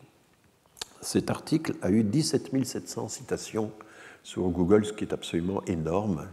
Déjà, quand vous avez 1000 citations, vous êtes très content. Les physiciens arrivent à en avoir 3000, 4000 avec des articles absolument séminaux. Moi, mes articles, c'est quelques centaines de citations, ce qui en sciences humaines est bien. Je crois que Bourdieu est arrivé jusqu'à 2000 avec un article publié en anglais. Donc, vous voyez, pour vous donner juste un cadrage, je ne dis pas du tout que ce soit comment dire, que le but de l'existence pour un chercheur soit d'accumuler le plus grand nombre de citations pour ses travaux. Certains le pensent, mais d'autres ne le pensent pas nécessairement. Bon. Mais ça vous donne quand même 17 700 citations, ça veut dire que ça a eu un succès phénoménal dans le monde entier. C'est ça que ça veut dire. Et c'est un article très intéressant parce qu'il y a des quantités, il y a non seulement un raisonnement économique avec des corrélations, des bases de données, etc., qui ont été intelligemment exploitées, avec toute une série de précautions de méthodes, enfin je n'entre pas dans le détail, mais il y a aussi toute une série d'exemples historiques, d'exemples contemporains ou anciens qui sont donnés pour illustrer à chaque fois les avancées du raisonnement. Et voilà. Et donc, d'une certaine manière, Adjemolou affirme, et Nunn à sa suite, avoir démontré qu'il y a un préjudice économique à long terme qui a été créé par l'esclavage. Et quand vous lisez Adjemolou étend ces démonstrations au travail forcé finalement, en montrant que, vous savez, j'ai beaucoup utilisé l'opposition entre colonies d'exploitation et colonies de peuplement. Donc aux États-Unis, colonies d'exploitation, c'est souvent appelé extracting states, les États qui font de l'extraction. Extraction, ça peut être minière, de minéraux, de matières premières, de cultures tropicales, commerciales, etc., etc. C'est toutes ces, voilà, c'est extracting states, c'est vraiment des colonies d'exploitation, pour reprendre la formule française. Eh bien, il montre que les colonies qui ont été essentiellement des colonies d'exploitation ont vraiment souffert économiquement et continuent de souffrir économiquement à l'heure actuelle. Quand on regarde leur niveau de développement économique. Ça ne veut pas dire que ce soit le seul facteur, mais la relation statistique est significative entre l'intensité de l'exploitation ou l'intensité de l'esclavage et la situation le niveau de développement actuel. Bon. Et vous imaginez évidemment qu'à partir de thèses pareilles, il y a énormément de discussions, et notamment sur le fait que ces corrélations à très longue distance sont problématiques, etc. Mais les auteurs en question ne manquent pas d'arguments. Alors, j'avais déjà abordé cette question-là, et je vais revenir sur la question qui a été abordée par beaucoup d'auteurs sur production ou reproduction des esclaves. Il y a deux modèles d'esclavage auxquels, que l'on peut observer. Il y a d'abord des modèles où la reproduction familiale est interdite. Il y a un travail permanent. On ne vit pas en groupe, mais dans des dortoirs, etc. Les sexes sont complètement déséquilibrés. La mortalité est très élevée. Et du coup, une rotation, un turnover constant. La traite alimente la reproduction des esclaves et non pas la natalité. Et ça, c'est le système brésilien fondamentalement. Et ça explique pourquoi le Brésil est de très loin, le pays qui a arraché le plus d'esclaves à l'Afrique. De très loin, beaucoup plus que les États-Unis. Parce que les États-Unis sont entrés dans un deuxième modèle dès la fin du XVIIIe siècle. Il y a tout un débat qui est intéressant à suivre. Comment accroître le nombre des esclaves sans avoir à recourir à la traite, qui était chère? Et du coup, peut-être qu'il faudrait donner un petit lopin familial à l'esclave. Peut-être qu'il faut l'autoriser à former un couple. Et si la femme est enceinte, au lieu de l'obliger à continuer le travail comme si de rien n'était, ce qui est le système brésilien, peut-être faudrait-il l'entourer d'un certain nombre alléger son travail pendant quelque temps, etc.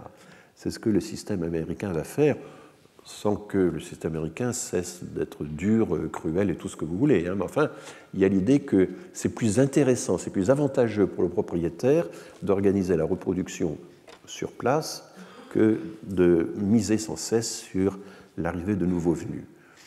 Il Vous remarquez qu'il y a une analogie avec la migration. Hein. Le système de la migration de travail tournante adopté par les pays du Golfe, c'est ça, interdiction de tout regroupement familial, aucune politique finalement d'intégration, un turnover aussi rapide que possible de la main-d'œuvre, et avec un système d'assignation au lieu de travail extrêmement rigoureux. Vous ne pouvez pas, si vous migrez dans un des pays du Golfe, changer d'entreprise en cours de route. Ce n'est pas possible. Parce que vous êtes prisonnier du sponsor qui vous a été affecté. Il faut en principe retourner dans votre pays et revenir pour pouvoir changer de sponsor. Alors il y a un pays, le Qatar, qui a aboli cette obligation de conserver le même sponsor, mais voilà. Voilà. Alors on peut en venir à la question de l'abolitionnisme. Et là, je serai assez léger, assez rapide. Un auteur qui a beaucoup étudié les différentes versions de l'abolitionnisme, c'est justement Olivier Pétré-Grenouillot, dans une seconde partie de son activité de chercheur. Et c'est en fait assez subtil. Alors je vais essayer de condenser un peu les choses, parce qu'au fond, vous avez deux types d'argumentation pour justifier l'abolition de l'esclavage. Et le pays, évidemment, le plus extraordinaire pour ça, ce n'est pas tellement la France, où il y a eu quelques auteurs qui ont fait comme ça des interventions très ponctuelles. Bon, il y a une phrase de Rousseau, il y a des pages de Rousseau passionnantes sur l'esclavage, mais c'est une toute petite partie de son œuvre. Par exemple, il explique que le droit de conquête n'existe pas, que droit et conquête, c'est deux expressions totalement antinomiques. À partir du moment où il y a conquête, il n'y a plus de droit. Voilà, c'est ce que dit Rousseau avec sa force et sa vigueur habituelle. Il explique aussi qu'il n'y a pas de droit de l'esclavage, parce que le mot droit et le mot esclavage sont complètement antinomiques. Voilà. Mais ce sont des phrases un petit peu isolées de Rousseau. On les trouve dans des textes un peu derrière les fagots, parfois même dans des correspondances. Enfin, ça n'a pas été quand même un grand vecteur de sa réflexion. Alors qu'en Angleterre, il en va tout autrement, parce qu'il y a eu des décennies de débats au Parlement britannique sur la question. Il y a un archivage énorme de débats et de toutes les argumentations possibles pour et contre l'esclavage, pour et contre la traite d'abord et l'esclavage ensuite, ont été développées au Parlement britannique, et les orateurs britanniques, au Parlement, c'est de sacrés orateurs. Enfin, ils argumentent, hein, et ne se contentent pas d'asséner leurs opinions. Donc, alors, il y a eu tout un mouvement abolitionniste d'inspiration religieuse. Les premiers qui ont été vraiment les plus actifs, c'est les Quakers. Donc, les frères, comme ils s'appellent, les Quakers, c'est des gens qui estiment que Dieu est en chacun de nous. C'est pour ça que lorsque vous êtes Quaker, vous ne pouvez pas interrompre celui qui vous parle. Ce qui, sur la place de Paris, est un peu difficile à respecter. Et ils sont non violents, ils refusent de faire le service militaire. Bon, ça ne les a pas empêchés, quand ils ont bâti des colonies en Pennsylvanie et ailleurs, de louer les services de soldats qui ont défendu leur colonie contre les Indiens ou d'autres adversaires. Mais enfin, ils sont très... Je me souviens que nous avions à l'INED, c'est un très vieux souvenir, au début des années 1980, il y avait un chercheur Quaker, un chercheur américain qui était venu à l'INED, qui avait fait un stage. Et à la fin de son séjour, qui avait duré presque une année, on lui offre quelques cadeaux, et je lui avais offert Tintin en Amérique. En lui disant, ben voilà, tu vois, c'est comme ça qu'à l'extrême fin des années 20, on se représentait l'Amérique, et voilà, enfin, j'y voyais un document à la fois amusant et en même temps intéressant, etc. Et il ouvre Tintin, et il tombe sur cette image où le petit vieux sur sa charrette, pulvérisé par la locomotive, se retrouve dans un arbre, et il dit, oh, mais il y a beaucoup de violence. Alors j'explique que non, que chez Tintin, le sang ne coule jamais. Bon, c'est un peu hypocrite comme argument, etc. Et c'était quelqu'un de tout à fait étonnant, parce que chaque année, au mois de janvier, il nous envoyait une sorte de mémoire dans lequel il consignait toutes ses expériences spirituelles. Mais c'était des expériences spirituelles très concrètes, du genre « j'ai décidé que dans mon campus, je cesserai de cadenasser mon vélo ». Alors mon vélo a été volé 5 fois, etc. Et donc il y avait comme ça des expériences spirituelles assez étonnantes.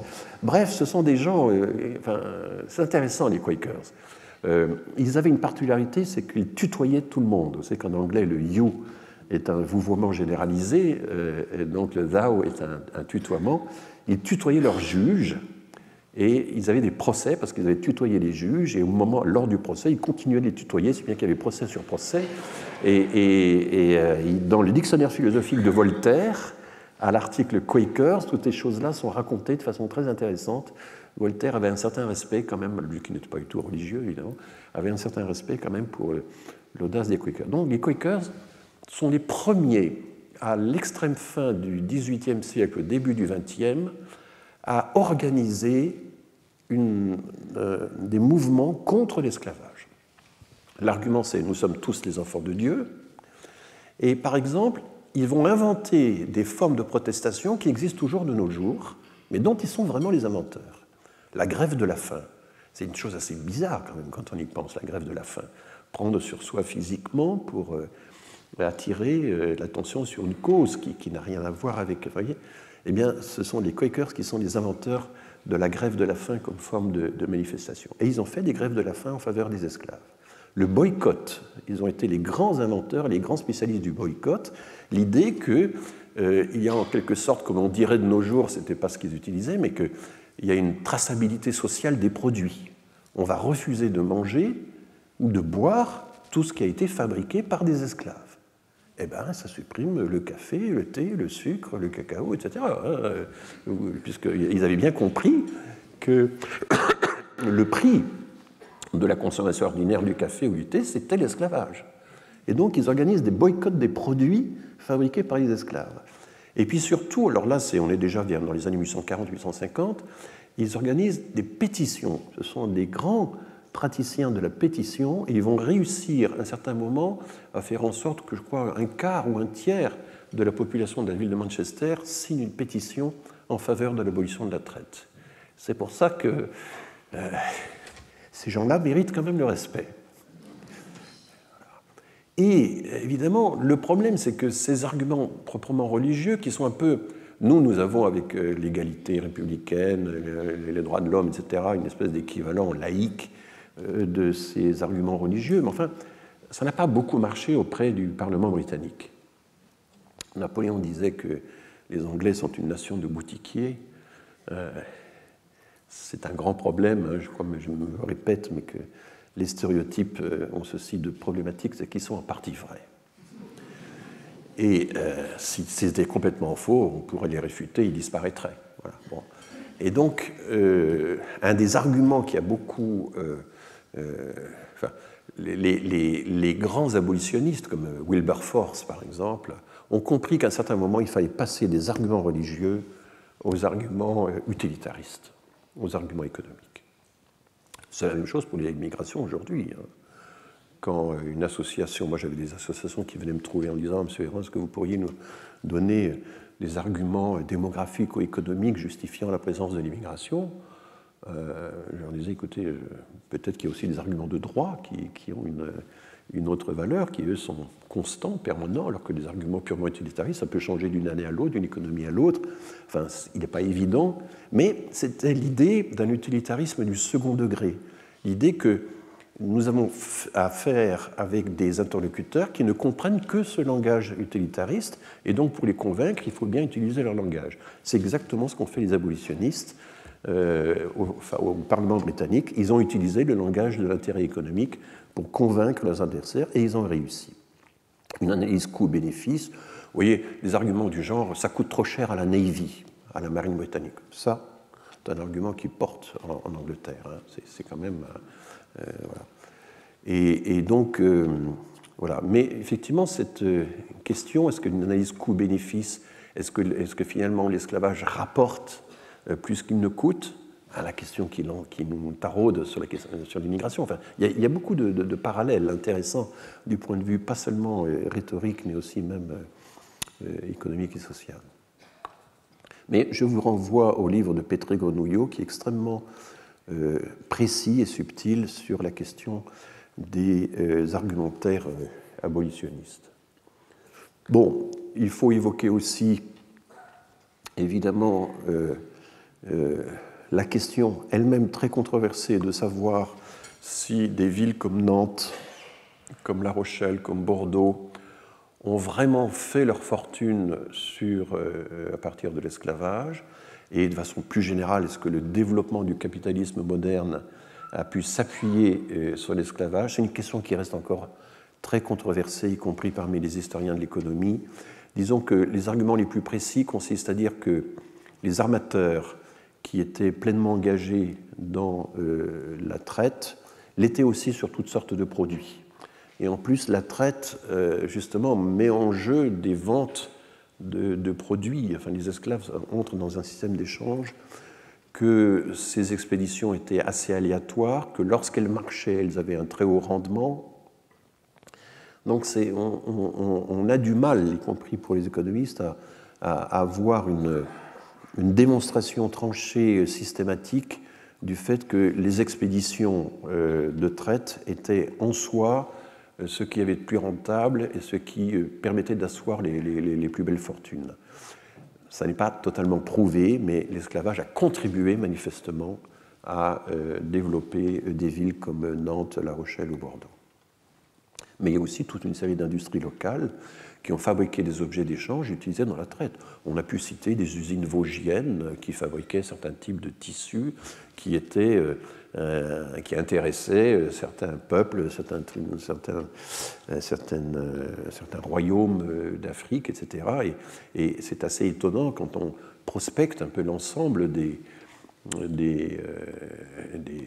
entreprises qui ont pu travailler directement ou indirectement pour le système de la traite, de voir qu'elles étaient assez réparties sur le territoire français dans des endroits qu'on n'imaginerait plus de nos jours. Voilà, j'ai déjà dit à quel point le CNRS était engagé dans la recherche sur l'esclavage, le CNRS qui va peut-être changer de statut d'après la déclaration du président de la République hier. Et je voudrais quand même finir, on a encore du temps, sur la question de la mémoire de l'esclavage en France. Dans les lieux de mémoire de Pierre Nora, qui sont un ensemble de livres tout à fait remarquables, que moi j'ai beaucoup utilisés, sur toutes sortes de sujets, dans les 4 volumes édités chez Gallimard par Pierre Nora en 1986, il n'y a rien sur l'esclavage ou le colonialisme. Et beaucoup d'auteurs ont évidemment signalé, enfin beaucoup, un certain nombre d'auteurs ont signalé cette lacune que Pierre Nora a reconnue lui-même dans des interviews ultérieures. En 1987, on est dans la même période, Louis Salamolins, qui est un juriste de Toulouse, de façon extrêmement violente, commente le Code noir de 1685, où il fait une atteinte absolument radicale aux droits de l'homme. Il va être contredit assez rapidement par d'autres spécialistes qui expliquent que, évidemment, c'était aussi un texte destiné à modérer le pouvoir absolu des propriétaires. Et en 1998, on arrive, et les anniversaires ont parfois ceci de bon, on arrive au 150e anniversaire de la seconde abolition de l'esclavage, donc qui date de 1848. Et là, Jean-Marc Ayrault, qui a été longtemps maire de la ville de Nantes avant d'être Premier ministre, a été le premier maire français à organiser systématiquement un lieu de mémoire sur l'esclavage et à organiser une prise de conscience, une réflexion collective sur le rôle de sa ville dans l'histoire de l'esclavage. Il y a une grande exposition qui a marqué les esprits, qui s'appelle « Les Anneaux de la mémoire ». Il y a une sorte de mémorial de l'esclavage qui a été installé de façon permanente à Nantes. Il n'existe pas encore en France un grand musée de l'esclavage. Je ne sais pas si vous avez vu le Jardin du Luxembourg, le petit monument à l'esclavage, c'est un peu dérisoire par rapport à l'ampleur du sujet. Donc un nouveau monument est en cours d'élaboration, et tout un comité qui s'est réuni, etc. Donc, je ne sais pas trop ce que ça va donner. Un autre événement la même année, c'est la marche des Antillais. Alors, je ne sais pas si beaucoup de gens ont été frappés par ça, mais il y avait quand même 20 000 personnes, et marche à la mémoire de leurs ascendants réduits en esclavage, et demandant donc que la France reconnaisse officiellement ce crime contre l'humanité. Ça va aboutir à la fameuse loi Taubira. Et la loi Taubira, c'est important de le dire. Alors, je ne sais pas si... oui, je vais peut-être... Voilà, mes diapos sont un peu désordonnés. La loi Taubira ne parle pas seulement de la traite transatlantique, évoque la traite saharienne et évoque la traite vers l'océan Indien. C'est l'ensemble des traites qui est évoqué par la loi Taubira. Sur l'engagisme, il n'y a pas vraiment de mémoire très, très importante, même si l'engagisme a des aspects de travail forcé qui parfois ne sont pas très éloignés de la question de l'esclavage. Alors, attendez, excusez-moi, je ne vais pas appuyer sur le bon... Alors, pendant longtemps, les manuels de classe, nos manuels de classe, étaient très silencieux sur l'esclavage. C'est quelque chose que, encore elle, Catherine Kokrivinovic, aborde dans son petit livre Les enjeux politiques de l'histoire coloniale, qui est un très bon livre, qui est passé inaperçu à l'époque, mais qui reste un livre très, très bien documenté. Elle montre que l'histoire de colonisation en Afrique ou en Indochine figurait bien dans les manuels du XXe siècle, comme quelque chose qu'il fallait évidemment valoriser, mais l'accent était mis sur le fait que la colonisation avait justement pour objectif d'abolir l'esclavage. C'était une des nobles missions de la colonisation. Et donc, du coup, sachant le rôle que la France avait rempli dans l'abolition de l'esclavage, et notamment à la colonisation, c'était très difficile d'expliquer que la France avait fortement développé l'esclavage avant. Je n'ai pas le souvenir qu'on nous ait beaucoup parlé de Saint-Domingue dans notre jeunesse. Quand vous regardez le Petit Lavis, qui est la version donc abrégée qui a été utilisée jusqu'en 1950 du manuel d'histoire, l'esclavage est totalement absent. Elle fait remarquer, c'est toujours elle, donc il y a 5 lignes seulement dans le manuel de 3e de Mallet-Isaac, qui était quand même un grand manuel de référence extrêmement, je ne sais pas, la Révolution française, dans le livre de Mallet-Isaac, c'est des dizaines et dizaines de pages absolument passionnantes. Il n'y a rien, il n'y a que 5 lignes sur l'esclavage dans ce fameux manuel de 3e.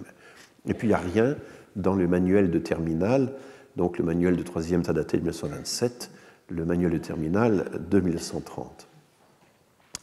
Alors, le thème commence à apparaître dans les manuels de classe après la Seconde Guerre mondiale, mais essentiellement pour proclamer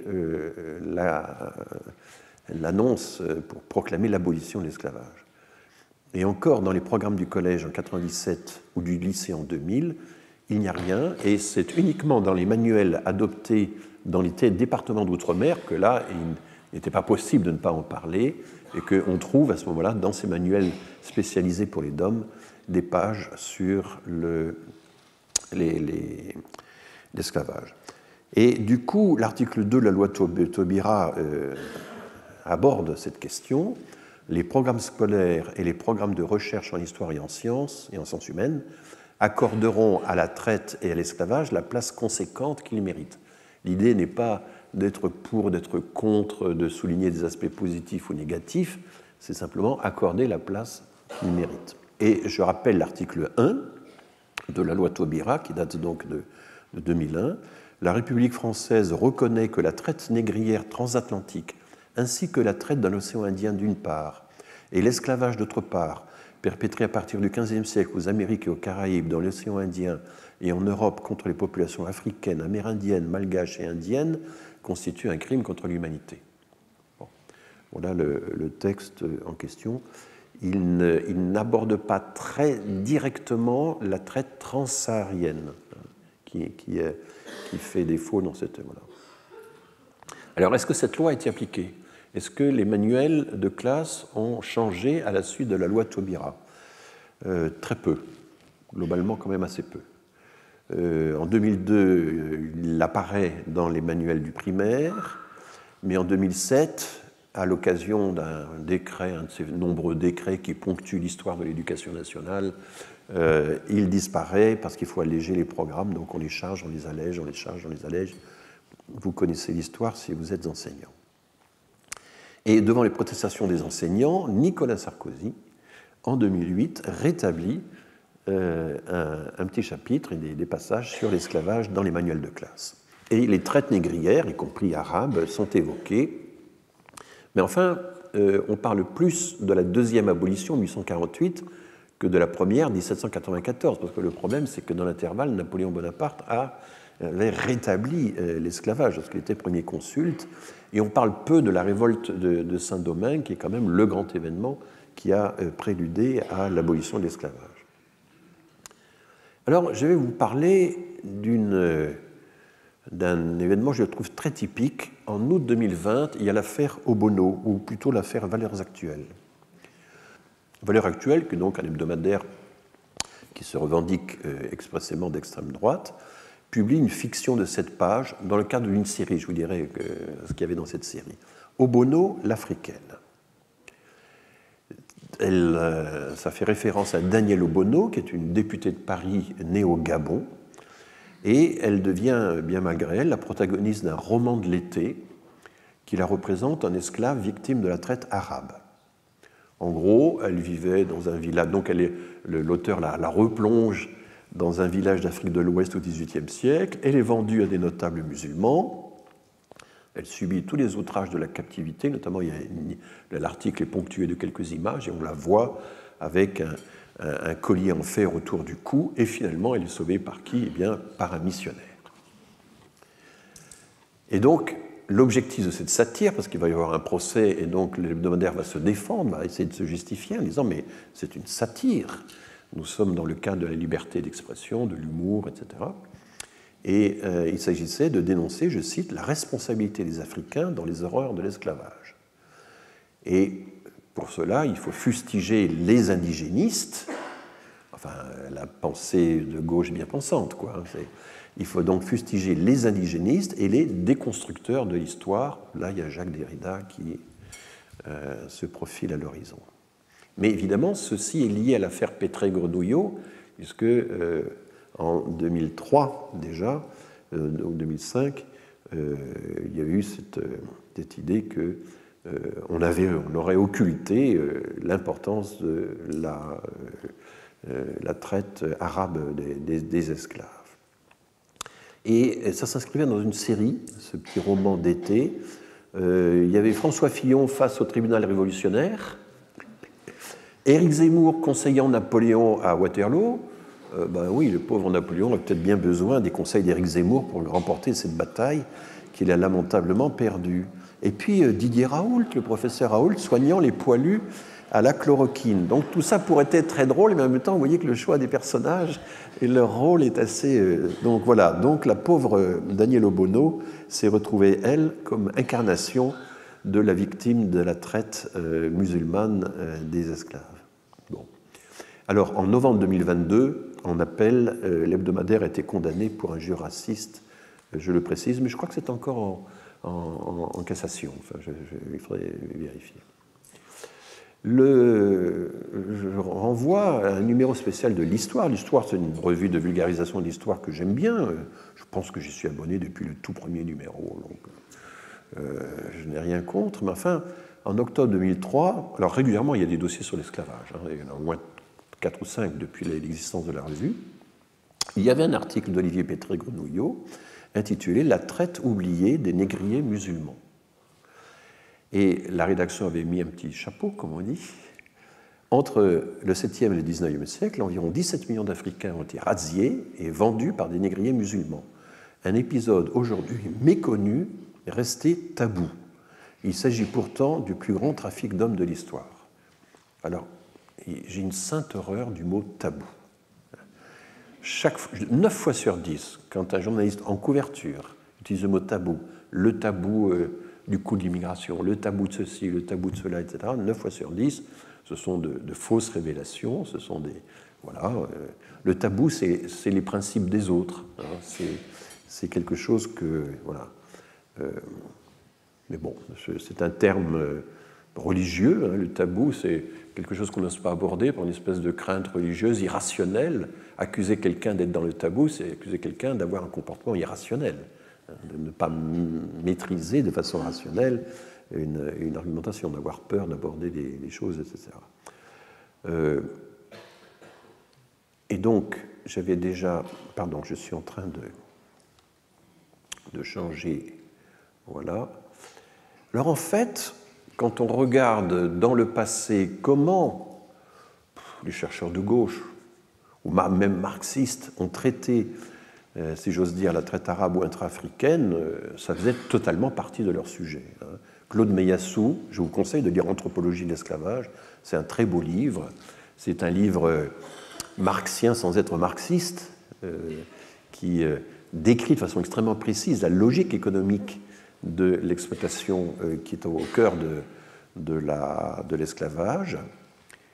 Il démarre son historique au 7e siècle, il évoque tout de suite la traite sahélienne, il cite Al-Idrissi, Al-Biruni, Ibn Khaldoun, enfin les grands auteurs arabes qui ont cité, qui ont évoqué l'existence de l'esclavage, y compris chez les tribus arabes, mais aussi dans des groupes ethniques africains. Claude Meillassoux, dès la page 11, nous explique que toutes les sociétés africaines examinées sont liées directement ou indirectement au marché des esclaves. Les unes l'approvisionnent, les autres aussi pourvoient. Donc il n'y a aucun déni, aucune occultation là-dedans. Cette zone sahélo-soudanienne, qui abrita les grands États pourvoyeurs d'esclaves à destination de la Méditerranée et du Sahara, fut aussi le lieu privilégié du développement d'un esclavage africain. Et je pourrais ainsi citer toute une série d'anthropologues africanistes de l'EHESS à l'époque où il était quasiment... on était forcément à gauche ou marxiste quand on exerçait ce genre de métier, que ce soit Michel Izard, Emmanuel Terret, le couple Bernus, etc., qui ont étudié notamment les Touaregs, etc. Il n'y a jamais eu la moindre volonté d'occulter l'existence d'une traite saharienne ou sahélienne. Bien sûr, Catherine Cockry-Widrovitch, notamment, elle a écrit il y a déjà longtemps un article de référence sur la colonisation arabe à Zanzibar. Les Arabes ont colonisé l'île de Zanzibar au large de la Tanzanie et ont pratiqué l'esclavage à très forte intensité, et ceci figure dans le livre noir du colonialisme. Et plus intéressant encore, l'histoire africaine s'est beaucoup développée par la prise en compte, par toute une méthodologie nouvelle de prise en compte des récits oraux, notamment les récits des traditionnistes, ces personnages, ces griots, comme on dit parfois, qui sont capables de réciter par cœur des épopées concernant des empires anciens. Et ces épopées racontent des razzias, des prises d'esclaves, etc., enfin, de façon totalement explicite. Et les deux grands auteurs qui ont travaillé sur la méthodologie des traditions orales, c'est le néerlandais Jan van Sina d'un côté, et puis Yves Persson en France, qui a fait ça essentiellement en Côte d'Ivoire. Et je rappelle, et je vais peut-être terminer là-dessus, que le Comité national pour la mémoire et l'histoire de l'esclavage, qui est devenu en 2019 la Fondation pour la mémoire de l'esclavage, eh bien, dans sa définition, dans sa mission même, précise que cette mémoire sur laquelle il doit veiller inclut les mémoires des villes négrières, donc Nantes, La Rochelle, Bordeaux, etc., des marchands d'esclaves, des négriers, des royaumes guerriers dont la richesse provenait de la chasse aux êtres humains et de leur vente. On ne peut pas être plus explicite. Donc tout ceci fait partie aussi d'une mémoire, et donc c'est un peu dans ce cadre-là que, d'une certaine manière, je situe moi aussi le cours que je viens de vous offrir. Et on peut passer à la discussion. Merci.